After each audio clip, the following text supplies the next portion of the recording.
आपको ये लगता है कि आम आदमी पार्टी अस्तित्व में इसलिए आई या आरएसएस बीजेपी उसको इसलिए लेकर, खासतौर पर आरएसएस बीजेपी अगर मैं ना कहूँ, कि जहाँ जहाँ कांग्रेस मजबूत है वहाँ जहाँ बीजेपी नहीं आ सकती है डायरेक्टली, वहाँ आम आदमी पार्टी आए और फिर उससे सत्ता ली जाए और फिर वहाँ से कांग्रेस ऐसा को... पहले था, लेकिन बाद में मोदी आने के बाद सारे इक्वेशन बदल गए। मोदी जी को इजराइल का सपोर्ट था, एक डीप स्टेट का सपोर्ट था, और उन्होंने अलग अपने हाईवेज ओपन किए थे। लेकिन उसमें एक दिक्कत थी कि उसके लिए आपको देश के इंटरेस्ट जो आज बिक रहे हैं, जैसे तेल, सामरिक ताकत, रशिया आपको टेक्नोलॉजी ट्रांसफ़र करता है जिसकी हथियारों की, वो सारी कॉम्प्रोमाइज़ करके आप वेस्ट से लेना शुरू करो, अमेरिका से लेना। ये कॉम्प्रोमाइज़ देश का करना है तो आपको ये मदद करेंगे। तो ये कॉम्प्रोमाइज़ करने के लिए मोदी तैयार थे, तो उनको केजरीवाल की कोई ज़रूरत ही नहीं थी। और फिर एक बार सत्ता और संपत्ति आ जाती है आपको देश की, तो फिर आरएसएस भी मोदी के साथ खींचती चली गई। लेकिन बीजेपी आरएसएस को क्यों जरूरत होगी अरविंद केजरीवाल की? नहीं, वो खत्म हो गई ना, मैंने कहा कि उसकी खत्म हो गई। लेकिन अब उनको जैसे केजरीवाल ने कई लोगों को यूज एंड थ्रो किया, वैसे ही जो बड़ी ताकत, देखिए ऐसे लोगों में अपॉर्चुनिस्ट और राइट विंग पावरफुल जो फंडामेंटलिस्ट होते हैं, चाहे वो केजरीवाल हो, चाहे मोदी हो, चाहे आरएसएस हो, वो लोग अपने से पावरफुल होते हैं, उनके पैर छूते हैं, और अपने से दुर्बल होते हैं उनको कुचल डालते हैं। जो केजरीवाल ने अपने से दुर्बलों के साथ किया और अपने पावरफुलों के साथ किया, वही मोदी जी ने अपने दुर्बलों के साथ किया और अपने पावरफुलों के साथ कर रहे हैं।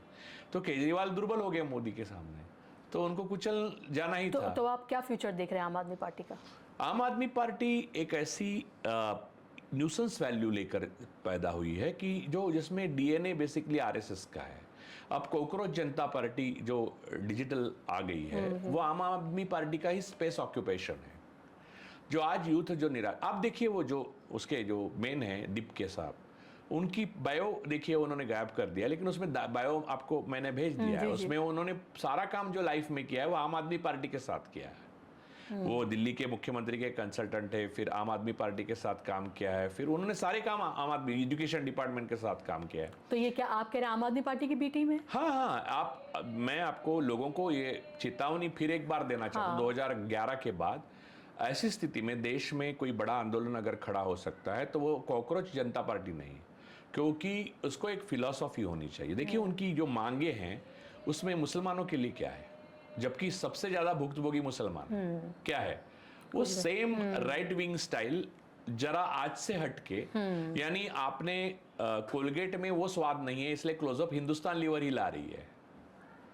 तो कॉकरोच जनता पार्टी आज की आम आदमी पार्टी है। आम आदमी पार्टी हमेशा, जैसे आरएसएस ना, आम आदमी पार्टी हो या और कोई हो, या विश्व हिंदू परिषद हो, फिर बजरंग दल हो, फिर हिंदू युवा वाहिनी हो, फिर हिंदू जागरण मंच हो, फिर हिंदू हो, राष्ट्र प्रथम हो, ऐसे कोई ऑर्गेनाइजेशन करके अपनी स्पेस ऑक्यूपाई करती रहती है।